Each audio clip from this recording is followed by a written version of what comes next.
Grand Central Terminal, New York. It was 8:20 a.m. on Monday, March 18, 1935, when four of Al Capone's most experienced and most dangerous enforcers, Robert Bobby Knuckles Santelli, 32, Michael Mickey Guns Torino, 36, Joseph Joey the Snake Colombo, 29, and Carlo the Hammer Benedetto, 41, emerged from the 20th Century Limited onto the platform carrying concealed weapons and a mission that had already cost three of their colleagues their lives, though at that moment none of the four men realized their fellow assassins were dead, stripped of identification and dumped in Harlem alleys where their bodies would remain unidentified for weeks while police investigated murders that nobody in the neighborhood admitted to witnessing, despite hundreds of people having seen exactly what happened to the white men from Chicago who'd come to Harlem asking the wrong questions about the wrong person. The four men gathered briefly on the platform, reviewing their instructions one final time, confirming the addresses where they would scout for their target, agreeing to meet that evening at the Hotel Theresa to compare notes and plan their approach for locating and killing a gangster who was proving surprisingly difficult to find, despite operating openly in a neighborhood of only a few square miles. What Santelli, Torino, Colombo, and Benedetto didn't know, what they couldn't have anticipated because nothing in their experience working for the Chicago outfit had prepared them for what they would encounter in Harlem, was that the man they were hunting already knew they were hunting him, had known since approximately 9:15 a.m., that morning when four well-dressed white men matching their descriptions had purchased train tickets to New York, had been tracking their movements since they stepped off the train, and was at that very moment watching them through binoculars from a building across the street from Grand Central, already planning exactly how he would kill them 2 days later in an ambush so perfectly orchestrated that all four men would die within seconds of each other, never having fired a single shot in their own defense, never having gotten close enough to their target to pose any actual threat. Harlem, New York.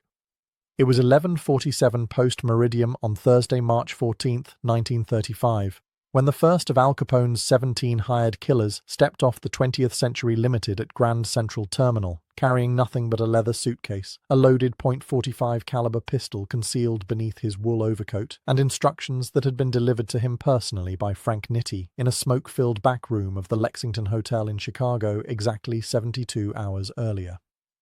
Kill Ellsworth Raymond Johnson, the man they call Bumpy, the upstart Harlem numbers runner who had the audacity to publicly humiliate one of Al Capone's most trusted couriers during a cash collection dispute at the Cotton Club 2 weeks prior, or don't bother coming back to Chicago alive. The man who stepped onto the platform that Thursday night, Vincent Knuckles Moretti, 34 years old in March 1935, was a professional killer who'd worked for the Chicago outfit since 1926, who'd personally carried out at least 19 confirmed murders for Capone's organization, who'd survived the violent beer wars of the late 1920s through a combination of ruthless efficiency and an almost supernatural ability to anticipate ambushes, and who had never failed to complete an assignment in 9 years of working for the most powerful crime syndicate in America. What Moretti didn't know, what none of the 17 men Al Capone sent to New York between March 14th and March 20th, 1935 knew, was that they were walking into a trap more sophisticated and more deadly than anything Capone's organization had ever encountered, orchestrated by a Harlem gangster whose intelligence, street networks, and tactical brilliance would cost the Chicago outfit 16 men, millions of dollars in lost prestige, and the permanent end of any dreams Capone harbored of expanding his empire into Harlem's lucrative numbers rackets. The conflict that led to Capone sending 17 assassins to kill Bumpy Johnson began innocuously enough on Saturday, February 23, 1935, at the Cotton Club on West 142nd Street and Lenox Avenue, the legendary Harlem nightclub that catered to wealthy white patrons who came uptown to hear Duke Ellington's orchestra, to watch the most beautiful black dancers and performers in New York, and to engage in the kind of illicit activities, gambling, bootleg liquor, despite the ongoing prohibition, prostitution, that made Harlem simultaneously dangerous and irresistible to Manhattan's elite seeking thrills they couldn't find in their respectable downtown neighborhoods. On that particular Saturday evening, the Cotton Club was hosting a special performance by Cab Calloway and his orchestra, and the club was packed with more than 400 patrons, including several minor celebrities, business executives, politicians, and members of various criminal organizations who had come to enjoy the entertainment and to conduct the kind of business that required neutral territory where multiple gangs could gather without immediate violence. Among the patrons that evening was Anthony Big Tony Marcello, 41 years old in February 1935, a Chicago outfit enforcer who served as one of Capone's most reliable couriers for transporting cash between Chicago and various East Coast operations, and who had traveled to New York carrying approximately $75,000 in cash that Capone was investing in a bootlegging partnership with Lucky Luciano, the rising star of New York's Italian crime families, who controlled most of Manhattan's organized criminal activities outside of Harlem. Marcello was supposed to deliver the cash to one of Luciano's representatives at a prearranged location, but he decided to stop at the Cotton Club first, partly because he'd heard Cab Calloway was performing and wanted to see the famous bandleader in person, partly because he enjoyed the exotic appeal of Harlem's nightlife, and partly because Big Tony Marcello was an arrogant man who believed his association with Al Capone made him untouchable anywhere in America, immune to the kind of street-level criminal activity that might threaten lesser men who foolishly carried large amounts of cash through dangerous neighborhoods. Marcello sat at a table near the stage drinking bootleg whiskey that cost 3 times what it would have cost in a Chicago speakeasy, watching the dancers perform, making crude comments about the black women on stage that were loud enough to be overheard by neighboring tables, and generally behaving like a man who owned the place, despite being a guest in territory that belonged to neither Capone nor Luciano, but rather to the various black gangsters who controlled Harlem's indigenous criminal operations, most notably Stephanie St. Clair, the legendary Madam Queen who ran the numbers rackets, and her most dangerous enforcer, the man who would soon become the greatest threat Al Capone never anticipated, Ellsworth Bumpy Johnson. Bumpy Johnson was at the Cotton Club that Saturday night, according to 7 witnesses who spoke with the Harlem Observer between February 25th and March 2nd, 1935, not because he particularly enjoyed the performances that the club staged primarily for white audiences, but because he was meeting with several of his own associates to discuss protection arrangements for numbers operations in the western sections of Harlem, territories where Dutch Schultz, the violent and unpredictable Jewish gangster who was attempting to muscle into Harlem's gambling businesses, had been making aggressive incursions that threatened Madame St. Clair's empire and required Bumpy's tactical response.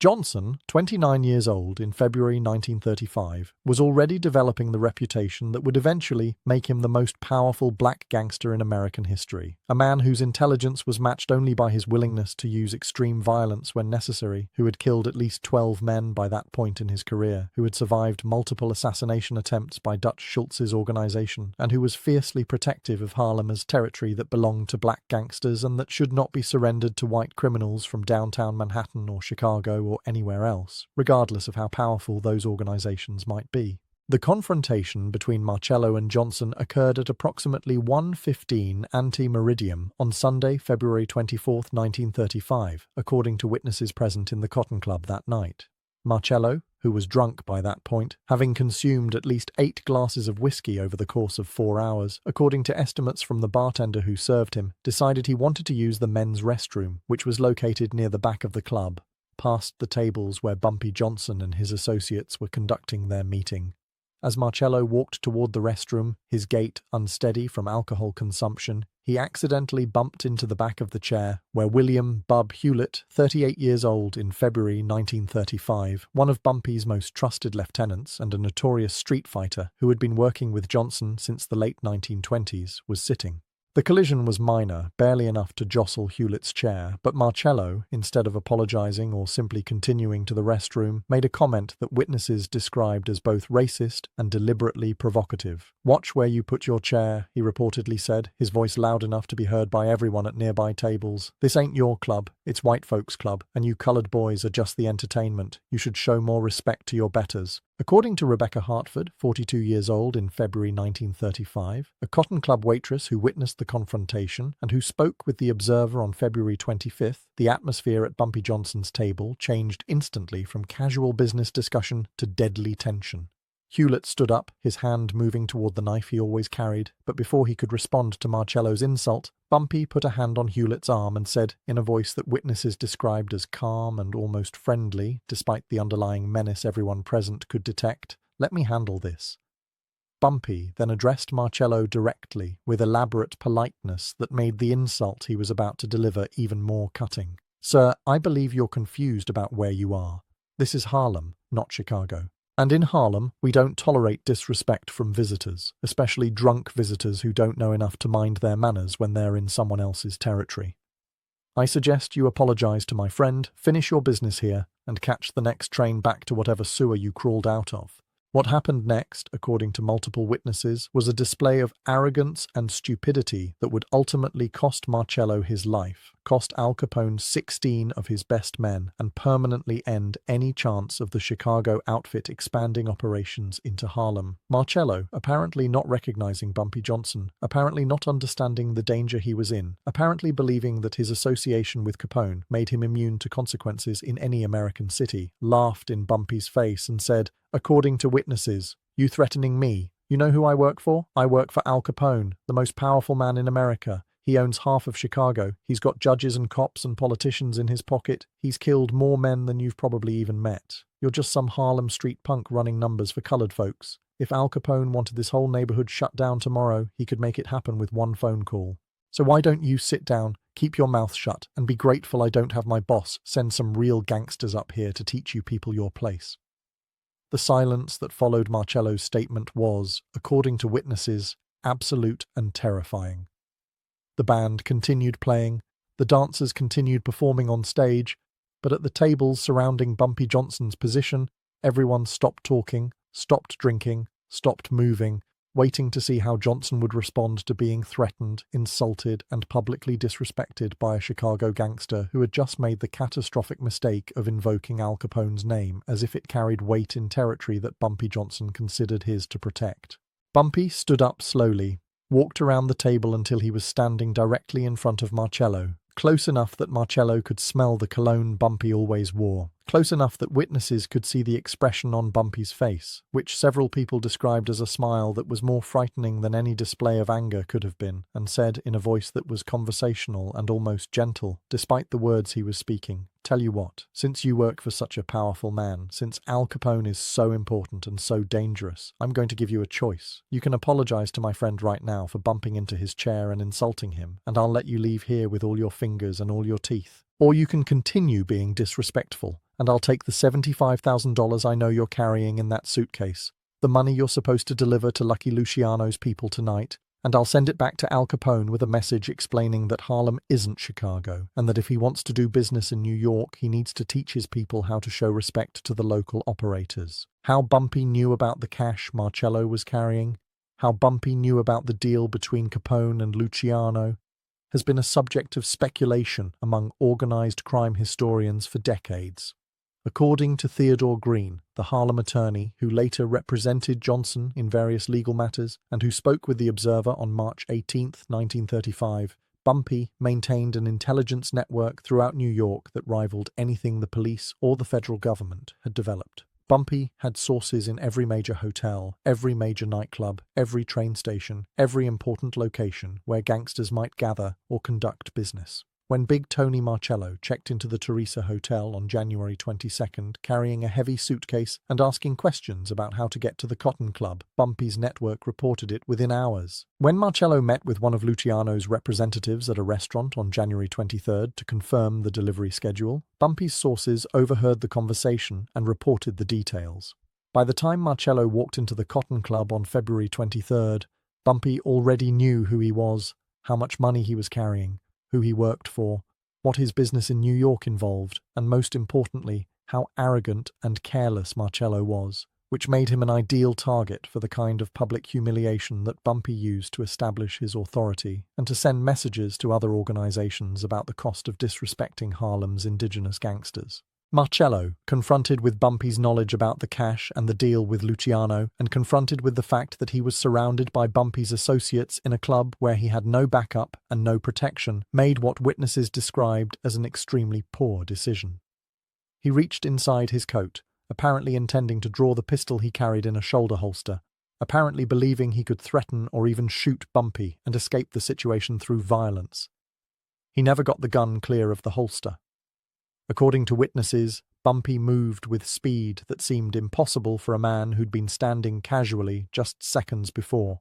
grabbed Marcello's wrist before the gun was fully drawn, twisted Marcello's arm behind his back with enough force that witnesses heard bones crack, and simultaneously kicked Marcello's legs out from under him, sending the Chicago enforcer crashing face first onto the Cotton Club's polished wooden floor. The entire sequence, from Marcello reaching for his gun to Marcello lying on the floor with a broken wrist and a shattered nose, took less than 3 seconds, according to witnesses who watched the confrontation unfold. What happened next, according to multiple witnesses who spoke with the Observer in the days following the incident, was a display of calculated humiliation that demonstrated Bumpy Johnson's understanding that power in the criminal underworld wasn't just about violence, but about perception, reputation, and the willingness to publicly destroy anyone who challenged your authority in ways that other gangsters would hear about and remember.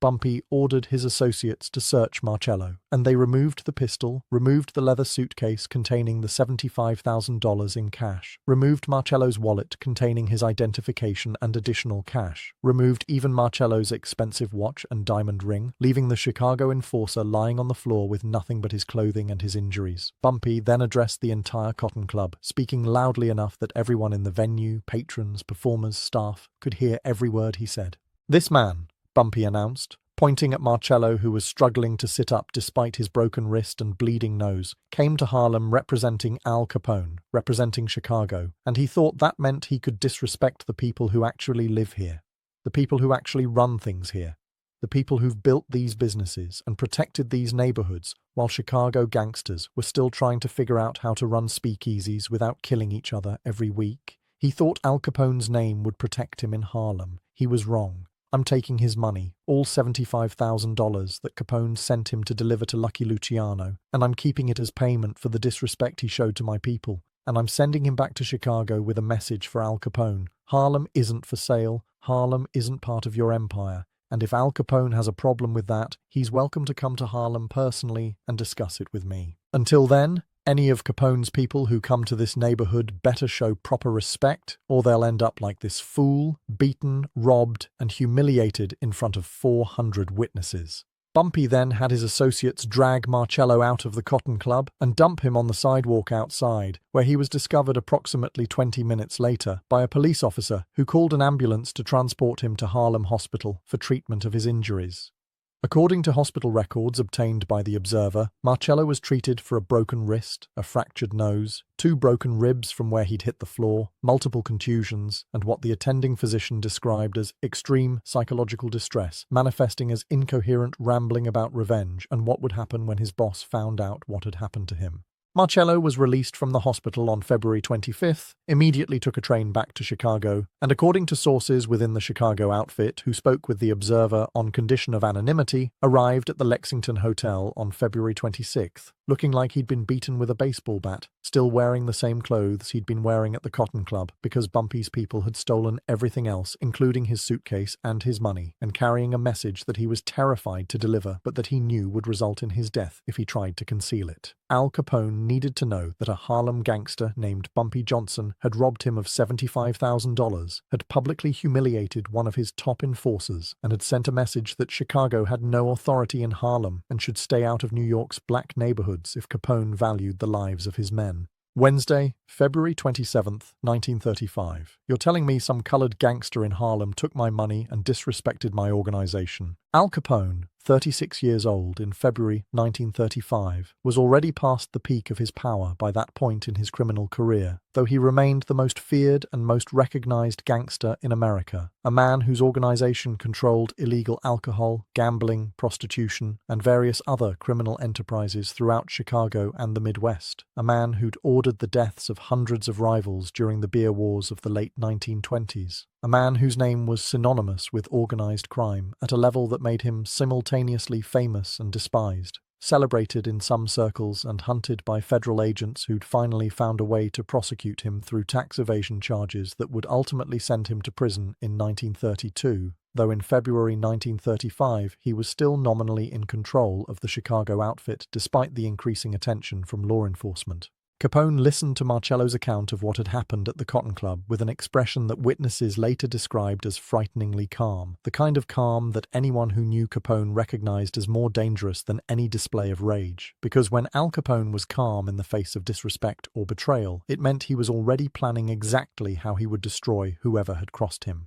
According to Frank Nitti, who was present during the meeting when Marcello reported the Cotton Club incident and who spoke with associates who later provided information to the Observer in March 1935, Capone asked Marcello to repeat the story 3 times, asking specific questions about Bumpy Johnson, about how many men were with him, about whether Marcello had any opportunity to fight back or escape, about the exact words Bumpy had used when sending his message to Capone.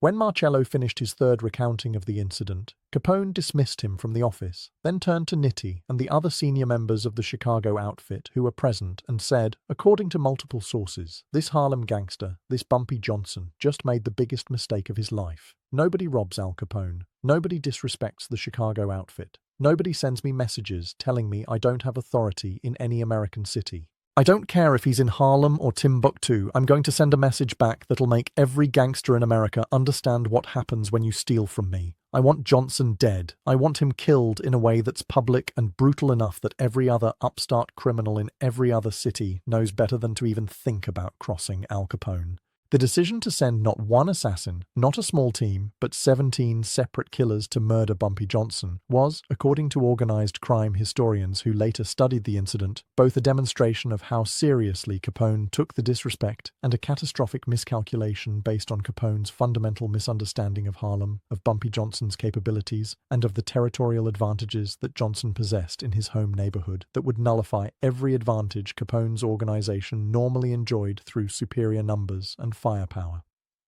Capone, according to sources who spoke with the Observer, believed that sending 17 professional killers to Harlem over the course of 1 week would guarantee Johnson's death through sheer probability. Even if Johnson managed to kill or evade the first few assassins, Capone reasoned, eventually one of them would get lucky, would catch Johnson off guard, would complete the assignment, and restore Capone's reputation. What Capone failed to understand, what none of his advisors apparently explained to him because few people in Chicago understood the unique nature of Harlem's criminal landscape in 1935, was that Bumpy Johnson wasn't a typical gangster who could be ambushed in a vulnerable moment. Johnson was protected by an entire community of people who saw him as a defender against outside criminal organizations, who would warn him about suspicious white men asking questions about his whereabouts, who would report to Johnson's network the moment any of Capone's assassins arrived in Harlem, giving Johnson advance warning and the opportunity to prepare responses that would turn each assassination attempt into an opportunity to destroy Capone's men and to reinforce Johnson's reputation as someone who could outsmart and outfight the most powerful crime organization in America.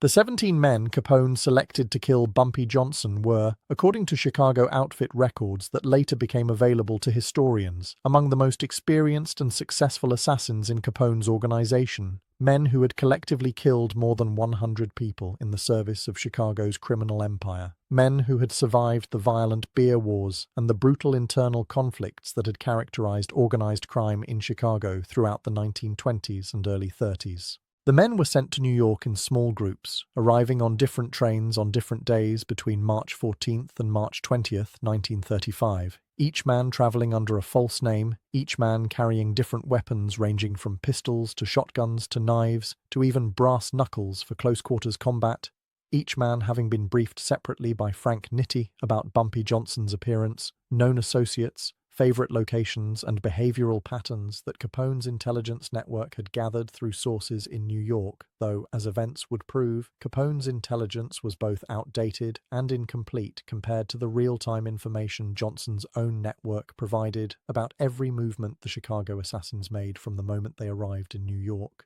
Vincent Knuckles Moretti was the first to arrive, stepping off the 20th Century Limited at Grand Central Terminal at 11:47 post-meridium on Thursday, March 14th, 1935, carrying his leather suitcase and his loaded pistol and his instructions from Frank Nitti, completely unaware that within 47 minutes of his arrival in New York, Bumpy Johnson already knew he was in the city, knew which hotel he'd checked into, the Teresa Hotel on 7th Avenue, knew that he'd asked the desk clerk about locations where a man might find Ellsworth Johnson for a business discussion, and knew that Moretti was almost certainly one of multiple assassins Capone would be sending in response to the Cotton Club humiliation. According to William Bub Hewlett, who spoke with the Observer on March 28, 1935, Bumpy received the first report about Moretti's arrival at approximately 12:30 ante-meridium on Friday, March 15th, from a porter at Grand Central Terminal who'd been on Johnson's payroll for 6 years and who reported any suspicious characters asking questions about Harlem or about specific individuals in the neighborhood. The porter described a white man in his 30s, well-dressed but nervous, carrying himself like a professional criminal rather than a tourist or businessman, asking about how to get to Harlem and whether the porter knew anything about a man called Bumpy Johnson. The porter gave Moretti directions to the Teresa Hotel, wished him well, and immediately called a phone number that connected him to one of Bumpy's associates, reporting the suspicious inquiry and providing a physical description of the man who'd been asking questions. By 1:30 ante-meridium on March 15th, Bumpy had assembled 8 of his most trusted men at his office above a grocery store on Lenox Avenue, had reviewed the information about Moretti's arrival, and had developed a plan for dealing with what he correctly assumed would be the first of multiple assassination attempts sent by Al Capone. Bumpy's plan, according to associates who were present during the planning session, was brilliant in its simplicity and its psychological impact. Instead of hiding from Capone's assassins, instead of trying to avoid locations where they might find him, Bumpy decided to actively hunt each assassin as they arrived in Harlem, using his superior knowledge of the neighborhood and his extensive network of informants to locate them before they could locate him, and then to kill them in ways that would send clear messages back to Capone about the futility of trying to assassinate someone in their home territory, where every resident, every business owner, every street corner hustler was a potential source of intelligence and early warning. The death of Vincent Moretti occurred at approximately 4:15 ante-meridium on Friday, March 15th, 1935, less than 5 hours after he arrived in New York, in an alley behind the Teresa Hotel, where Moretti had been lured by one of Bumpy's associates pretending to be a prostitute offering services. According to witnesses who discovered the body later that morning, Moretti had been shot once in the back of the head at close range, execution style, and had been stripped of all identification, all weapons, and all money, leaving nothing that would help police identify him or connect him to the Chicago outfit or to the broader conflict between Capone and Johnson. The body was discovered at approximately 7:20 ante-meridium by a hotel porter who reported the murder to police, triggering a homicide investigation that went nowhere because nobody in Harlem admitted to knowing anything about who the dead white man was or why he'd been killed in that particular alley.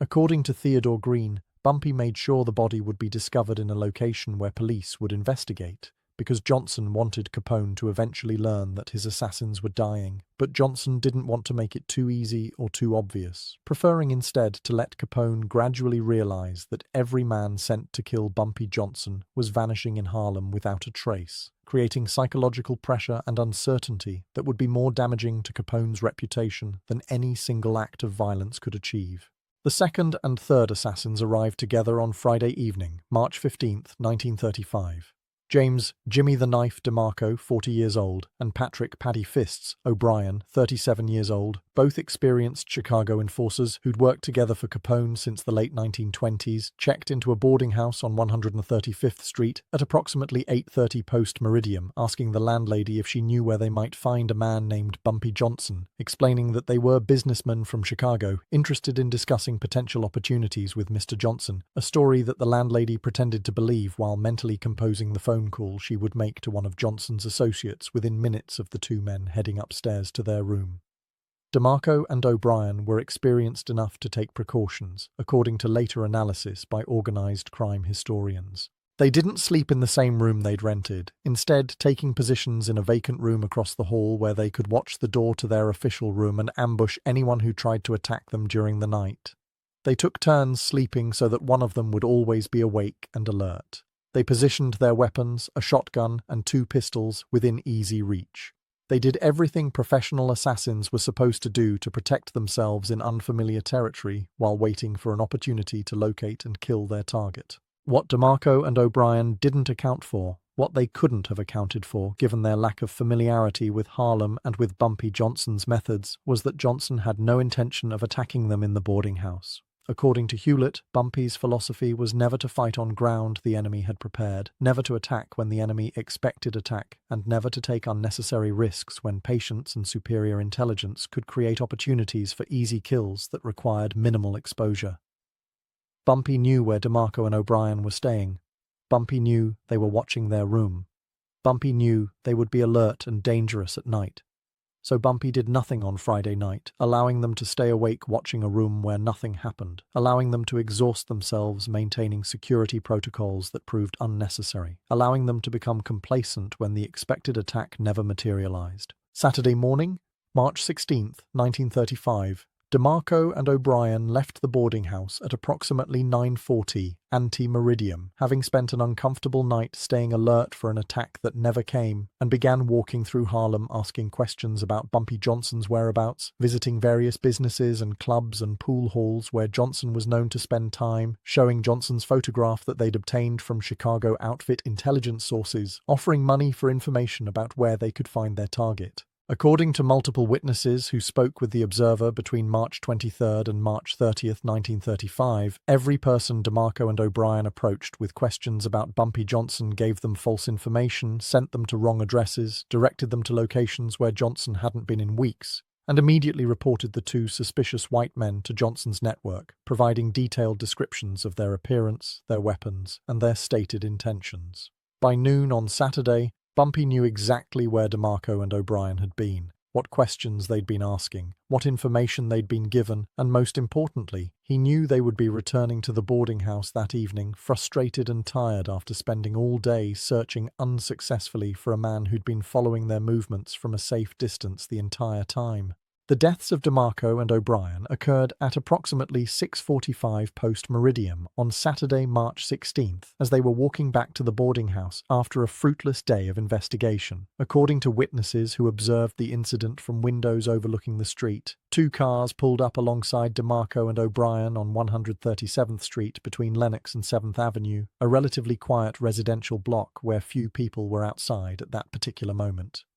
Men emerged from both cars, at least 6 men total according to witnesses, armed with shotguns and pistols, and opened fire on DeMarco and O'Brien at close range before the Chicago assassins could draw their own weapons or run for cover. The shooting lasted approximately 15 seconds, during which witnesses estimated that at least 30 shots were fired, leaving both DeMarco and O'Brien dead on the sidewalk, their bodies riddled with bullet wounds, their weapons still holstered, their money and identification taken by Johnson's men, who searched the bodies quickly before getting back into the cars and driving away before police could respond to reports of gunfire. The double murder on 137th Street created a major police investigation, but as with the Moretti killing, nobody in Harlem admitted to seeing anything useful. Nobody could identify the shooters, nobody wanted to cooperate with police investigating the deaths of 2 white men who'd been walking around the neighborhood all day, asking questions that made it obvious they were criminals from out of town looking for someone to kill. The police investigation stalled within days,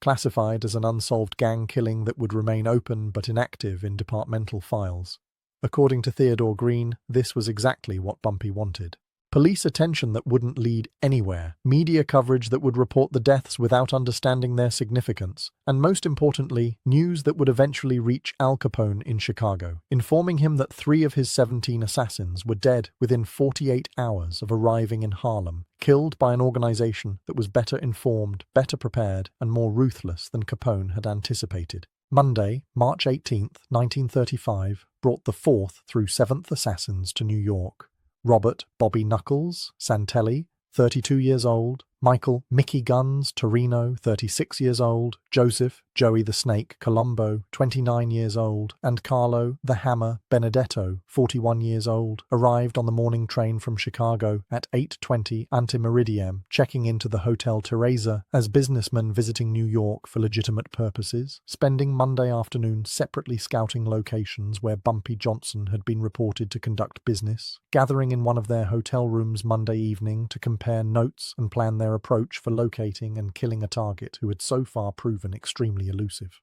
According to sources within the Chicago outfit who later provided information to organized crime historians, these 4 men represented some of Capone's most capable operatives, experienced killers who'd survived years of gang warfare through a combination of caution, violence, and tactical intelligence that had kept them alive when dozens of their contemporaries had been killed by rivals or arrested by police. What Santelli, Torino, Colombo, and Benedetto discovered during their Monday reconnaissance was deeply troubling, according to accounts they sent back to Chicago via telegram Monday evening.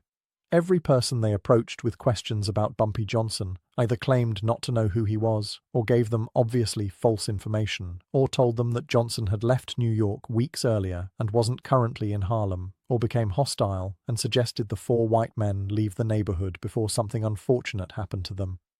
More disturbing, according to the telegrams, was the sense that they were being watched constantly, that people on the street were paying attention to their movements. That information about their presence in Harlem was spreading faster than they could move through different locations, and that the man they were supposed to kill almost certainly knew they were looking for him and was preparing some kind of response. The telegrams requested guidance from Frank Nitti about whether they should continue the mission given the hostile intelligence environment, or whether they should return to Chicago and report that Harlem was more difficult territory than the outfit had anticipated. Nitti's response, according to Chicago outfit records, was uncompromising. Complete the mission regardless of difficulties. Kill Bumpy Johnson. Do not return to Chicago until the target is dead. Al Capone's reputation depends on eliminating this threat and demonstrating that nobody who steals from the outfit or disrespects our organization survives the consequences. The four men received Nitti's orders Tuesday morning, March 19th, and according to later accounts, made the decision that they would attempt to ambush Johnson at his office above the grocery store on Lenox Avenue, a location they'd identified through their reconnaissance as a place where Johnson spent significant time and where he might be vulnerable to a coordinated assault by multiple armed men attacking simultaneously from different directions. The plan was sound in theory. The four assassins would approach the grocery store from different directions Tuesday evening, posing as ordinary pedestrians. At exactly 7:30 post-meridium, when Johnson was likely to be in his office conducting business, they would simultaneously enter the building, fight their way past any guards or associates, and kill Johnson before he could escape or organize a defense. The plan failed in practice because Bumpy Johnson knew about it approximately 6 hours before it was scheduled to happen. Having been informed by his network that four white men had been asking specific questions about the grocery store, about its entrances and exits, about what time Bumpy typically arrived and left, about how many people worked there and whether they were armed, questions that made it obvious the four men were planning some kind of attack on that location. Tuesday, March 19th, 1935, 7:15 post-meridium. Bumpy Johnson was not at his office above the grocery store when Santelli, Torino, Colombo, and Benedetto began their synchronized approach to the building. Instead, he was 3 blocks away with 12 of his most dangerous enforcers, watching through binoculars as the 4 Chicago assassins moved into position around the grocery store, communicating through hand signals as they prepared to enter the building and kill a target who wasn't there but who knew exactly where they were. At 7:31 post-meridium, approximately 60 seconds after the 4 assassins entered the grocery store building and discovered that Bumpy's office was empty, that the entire second floor was empty except for some furniture and business records, that they'd walked into what was obviously a trap, Bumpy's men surrounded the building, blocking all exits, and began shooting through the windows with such overwhelming firepower that the 4 Chicago killers had no opportunity to escape or fight back effectively. According to witnesses who observed the assault from nearby buildings, the shooting lasted approximately 4 minutes, during which Bumpy's men fired hundreds of rounds into the grocery store building, using not just pistols but also shotguns, and even a Thompson submachine gun that one of Johnson's associates had acquired specifically for this operation, creating a level of violence that was shocking even for Harlem in 1935, where gang shootings were relatively common, but usually involved a few shots rather than sustained automatic weapons fire. When the shooting stopped, Bumpy's men entered the building and found all 4 Chicago assassins dead, their bodies torn apart by the massive amount of gunfire that had struck them, their weapons barely used because they'd had almost no opportunity to return fire against attackers who'd positioned themselves outside the building and who'd maintained such overwhelming volume of fire that the 4 men inside had been forced to stay behind cover trying to survive rather than attempting any offensive response. The grocery store shooting created enormous police attention, with homicide detectives spending days investigating what appeared to be a massacre, trying to identify the 4 dead white men, trying to understand why they'd been in that building, trying to locate witnesses willing to testify about who had carried out the attack. As with the previous killings, the investigation produced no useful results. The 4 bodies remained unidentified for weeks because Bumpy's men had removed all identification and personal effects before police arrived. No witnesses admitted to seeing the actual shooting, despite the fact that it occurred on a busy commercial street where dozens of people were present. The weapons used in the attack vanished into Harlem's underground networks, never to be recovered by authorities. The police investigation eventually concluded that the 4 unidentified men had been involved in some kind of criminal enterprise that led to their execution by unknown assailants, a conclusion that was accurate but completely unhelpful for actually solving the murders or identifying who was responsible. By Wednesday, March 20th, 1935, 7 of Al Capone's 17 assassins were dead, killed within 6 days of arriving in Harlem by an organization that had demonstrated both superior intelligence capabilities and the tactical sophistication to turn every assassination attempt into an opportunity to kill the would-be killers.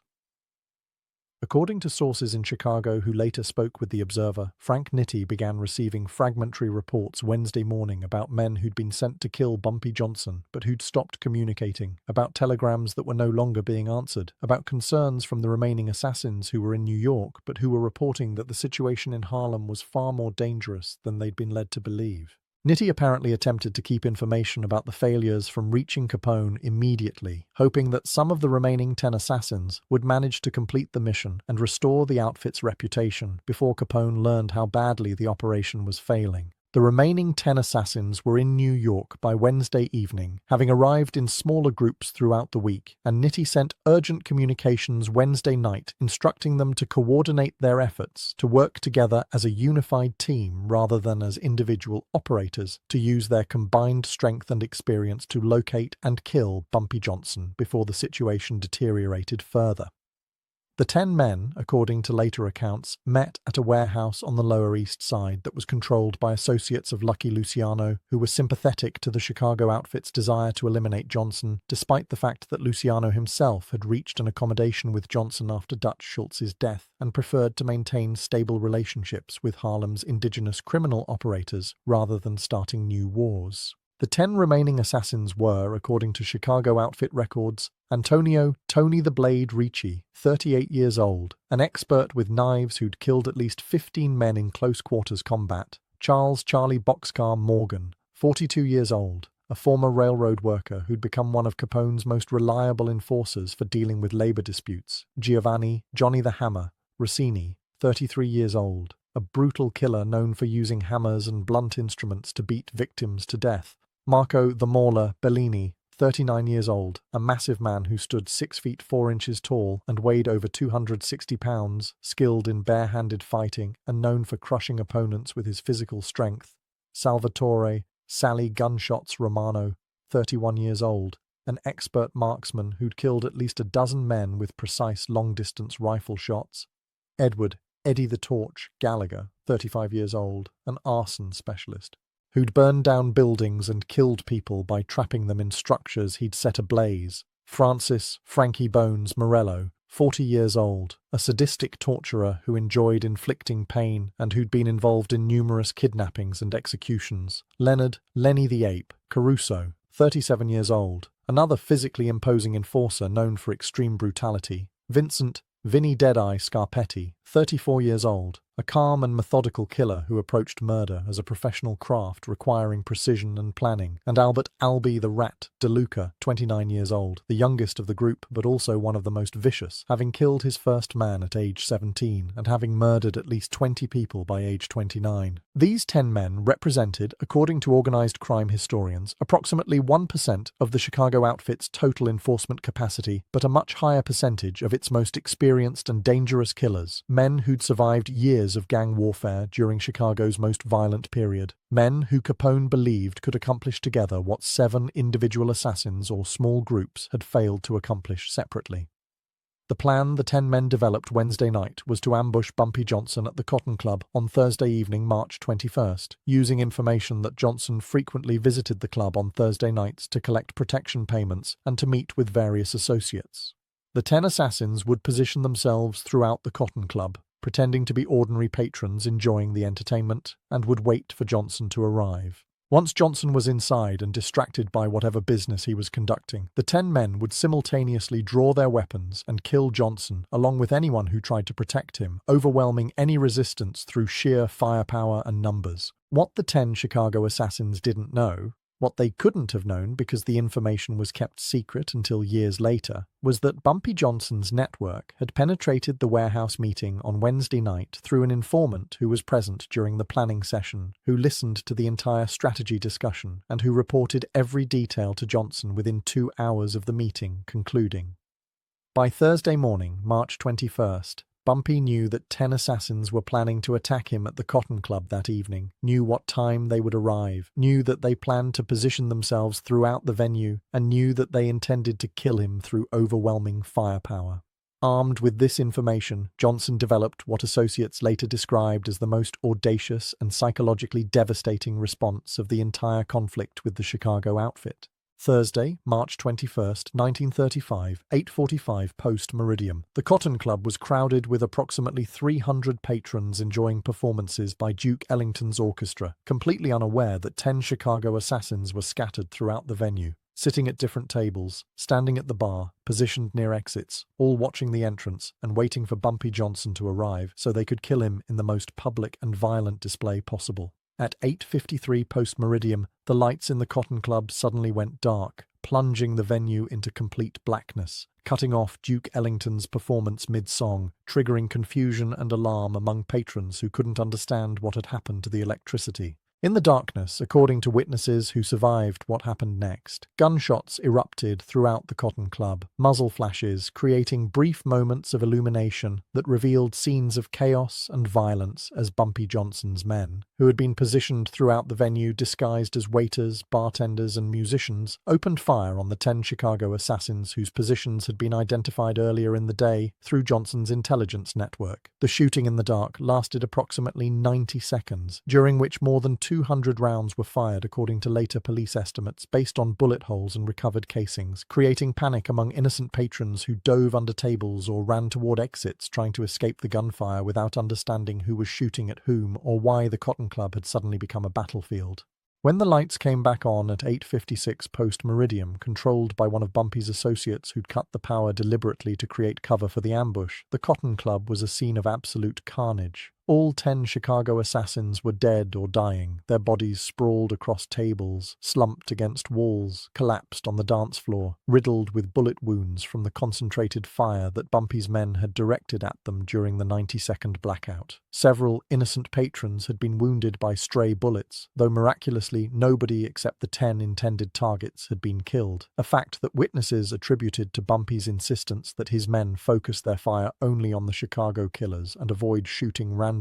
into crowds despite the darkness and confusion. Bumpy Johnson himself, according to witnesses, had not been in the Cotton Club when the shooting started. He'd been outside on the street, watching the entrance, waiting to see if the 10 assassins would actually attempt their planned attack, and he entered the venue only after the shooting had stopped, walking calmly through the chaos of wounded patrons, screaming, police sirens approaching, bodies bleeding on the floor, appearing completely composed despite the violence that had just occurred in a space where he'd been expected to die.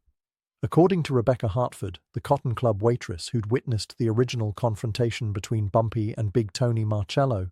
Bumpy surveyed the dead Chicago assassins with no visible emotion, then addressed the Cotton Club staff and the remaining conscious patrons with a brief statement. "These men came from Chicago to kill me because I embarrassed Al Capone and took his money. They failed. Any other men Capone sends will fail. Harlem protects its own, and nobody from Chicago or anywhere else can operate here without my permission. Anyone who was injured tonight will have their medical expenses paid by my organization. Anyone who saw what happened tonight would be wise to forget the details when police ask questions, because the men who did this shooting work for me, and I protect the people who protect me." By Thursday midnight, March 21st, 1935, 16 of Al Capone's 17 assassins were dead, killed over the course of 1 week in a series of ambushes, shootouts, and coordinated attacks that demonstrated Bumpy Johnson's complete dominance of Harlem's criminal landscape and his ability to destroy any threat regardless of how powerful or experienced the attacking organization might be.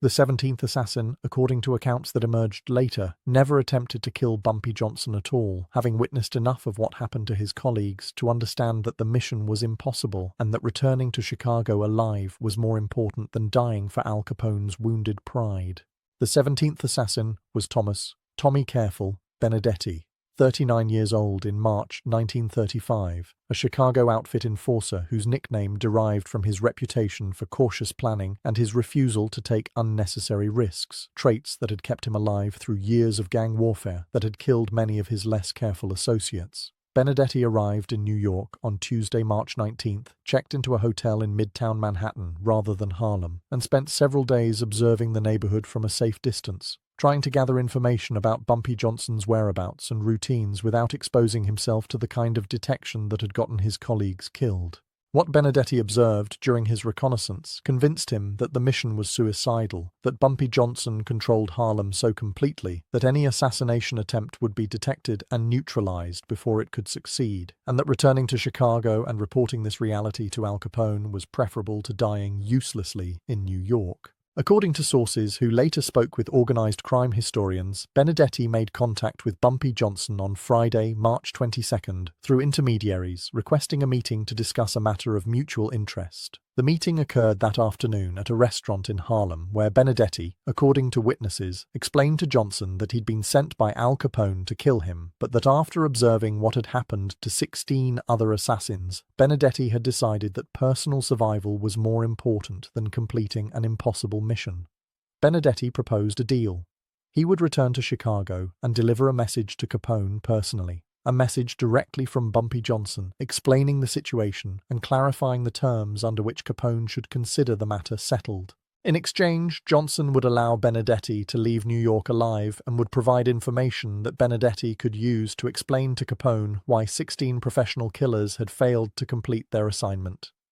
Bumpy Johnson, according to Theodore Green, who was present during the meeting, agreed to Benedetti's proposal, recognizing that having a survivor return to Chicago to deliver a personal message would be more effective at deterring future attacks than simply killing all 17 assassins and leaving Capone to wonder what had happened to them.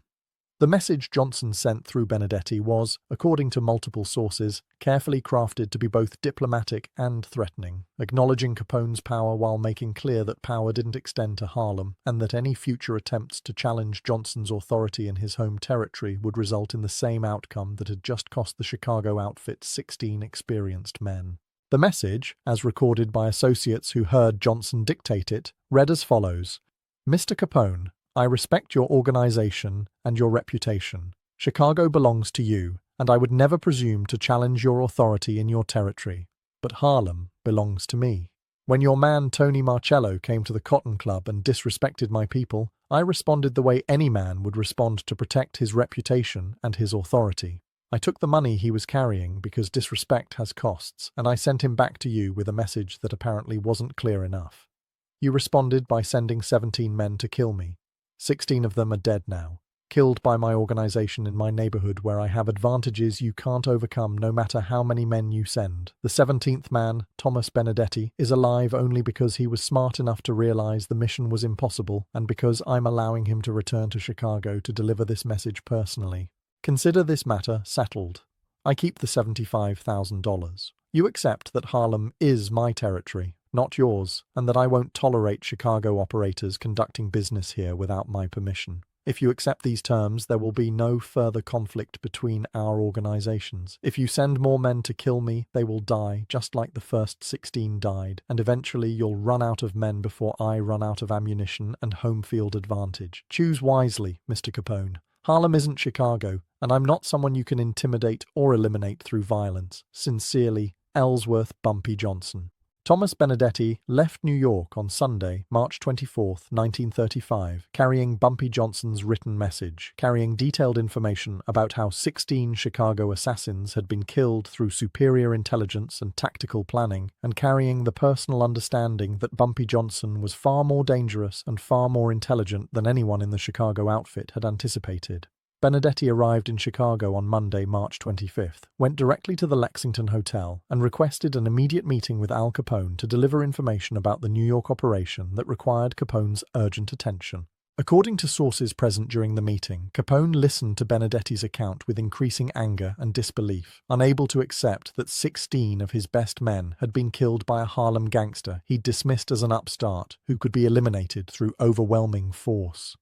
Capone demanded details about how the men had died. how Bumpy Johnson had managed to detect and kill professional assassins who should have been able to complete their mission through sheer numbers and experience. Benedetti explained about Johnson's intelligence network, about how every person in Harlem apparently reported to Johnson about suspicious white men asking questions, about how Johnson seemed to know where each assassin was and what they were planning before they could even locate him, about how Johnson had turned each assassination attempt into an opportunity to kill the assassins, about the final massacre at the Cotton Club where 10 men had been killed simultaneously in a coordinated ambush that demonstrated tactical planning beyond what anyone had expected from a black gangster operating in a relatively small neighborhood. Capone's response, according to sources, was initially rage at Benedetti for surviving when 16 other men had died, suspicion that Benedetti might be exaggerating Johnson's capabilities to excuse his own failure to complete the mission, demands that Benedetti return to New York and complete the assignment regardless of difficulties.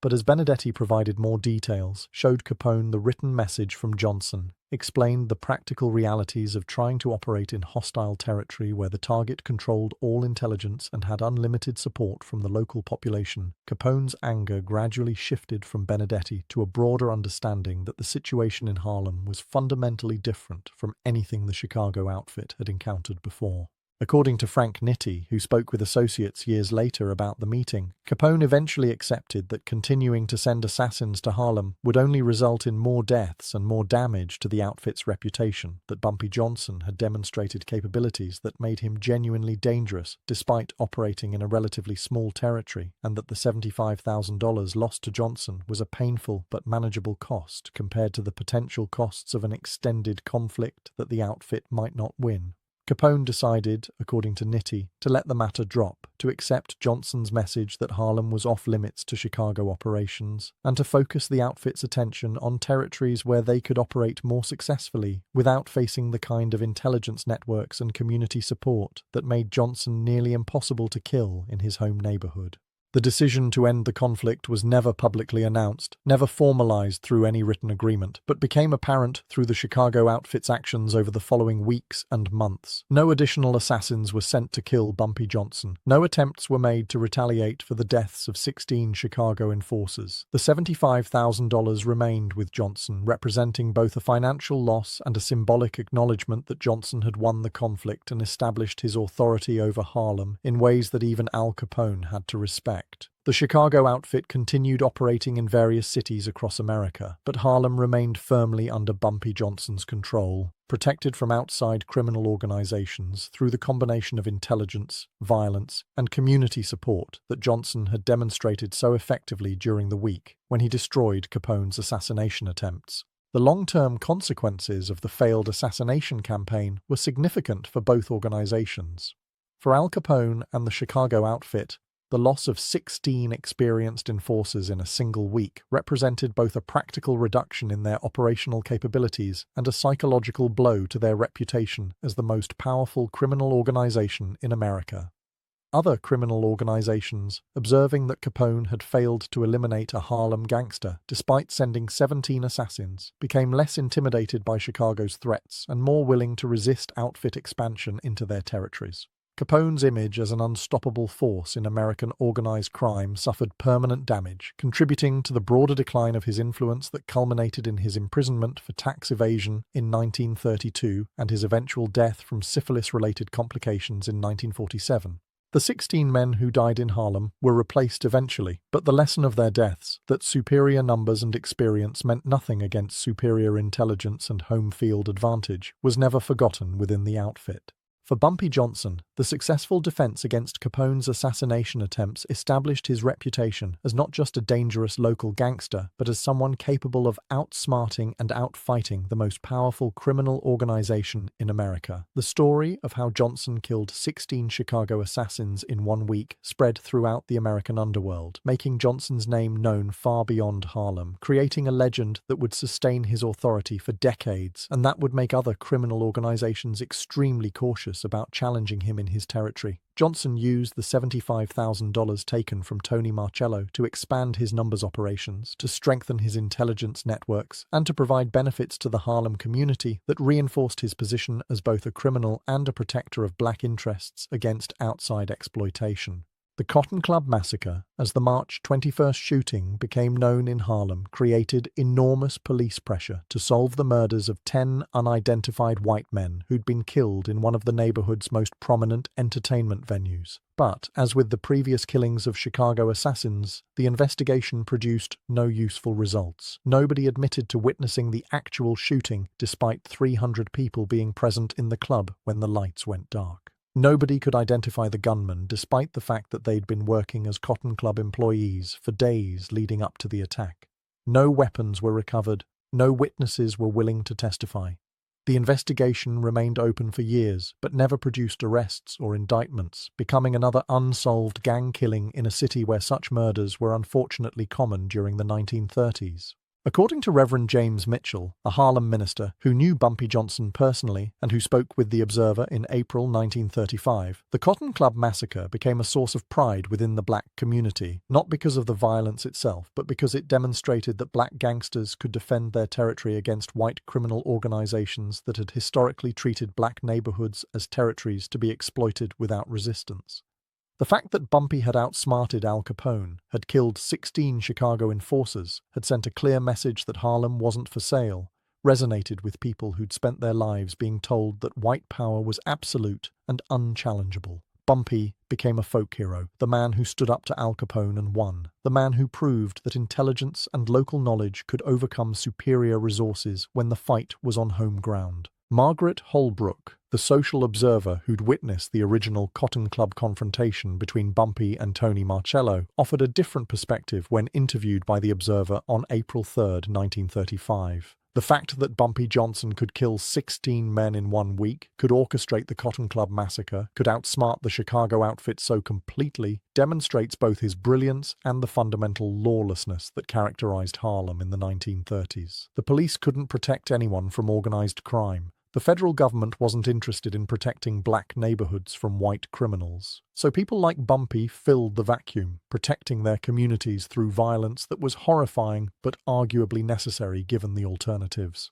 What happened in March 1935 wasn't something to celebrate, but it was something to study if we want to understand how organized crime actually works in neighborhoods where legitimate authority has failed or never existed in the first place. Thomas Benedetti, the sole survivor of Capone's 17 assassins, never returned to New York after delivering Bumpy Johnson's message to Al Capone in March 1935. According to Chicago outfit records, Benedetti continued working for the organization until his death in 1942 during an unrelated gang conflict, and he reportedly told associates that his decision to negotiate with Bumpy Johnson, rather than attempting to kill him, was the smartest choice he ever made, because Johnson would certainly have killed him just as efficiently as Johnson had killed the other 16 men if Benedetti had been foolish enough to try completing the impossible mission. The final accounting of the conflict between Al Capone and Bumpy Johnson, as recorded by organized crime historians who later studied the incident, was devastatingly one-sided. Chicago sent 17 assassins to Harlem. 16 were killed within 1 week. One survived only by negotiating surrender. Chicago lost $75,000 that was never recovered. Chicago's reputation as an unstoppable criminal organization was permanently damaged. Harlem remained under Bumpy Johnson's control without interruption. Johnson's reputation was enhanced throughout the American underworld. The only winner was Johnson, who demonstrated that Harlem couldn't be conquered by outside organizations regardless of their power or resources elsewhere. The story of Al Capone's failed assassination campaign against Bumpy Johnson became one of the most discussed incidents in organized crime history, studied by historians as an example of how territorial conflicts between criminal organizations could be decided not by superior firepower, but by superior intelligence, local knowledge, and the support of a community that viewed one side as protectors and the other side as invaders.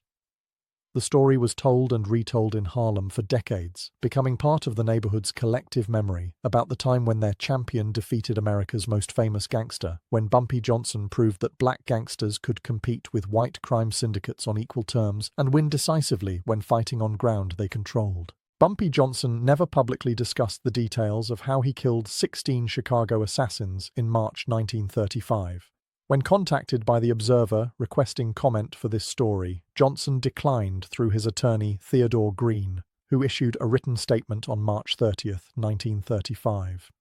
Mr. Johnson has no knowledge of any conflict with Chicago criminal organizations. Mr. Johnson is a Harlem businessman who focuses on legitimate enterprises and who has no involvement in violence or illegal activities. If criminals from Chicago or elsewhere have experienced difficulties while visiting New York, Mr. Johnson suggests they discuss their problems with appropriate law enforcement authorities rather than making unfounded allegations against respected members of the Harlem community. Mr. Johnson supports peaceful resolution of all conflicts and believes that people from different cities should treat each other with mutual respect when conducting business in unfamiliar territories. But among Johnson's associates, friends, and the broader Harlem community, there was no ambiguity about what had happened or why it mattered. Al Capone sent 17 killers to murder Bumpy Johnson in March 1935. 16 died within 1 week, killed by an organization that was smarter, better informed, and more ruthless than Capone had anticipated. One survivor returned to Chicago carrying Bumpy's message that Harlem wasn't for sale and wasn't part of any criminal empire except the one that Harlem's own gangsters had built through decades of fighting for control of their neighborhood. The message was received, understood, and never challenged again by the Chicago outfit or by any other outside organization that considered trying to operate in Harlem without Bumpy Johnson's permission.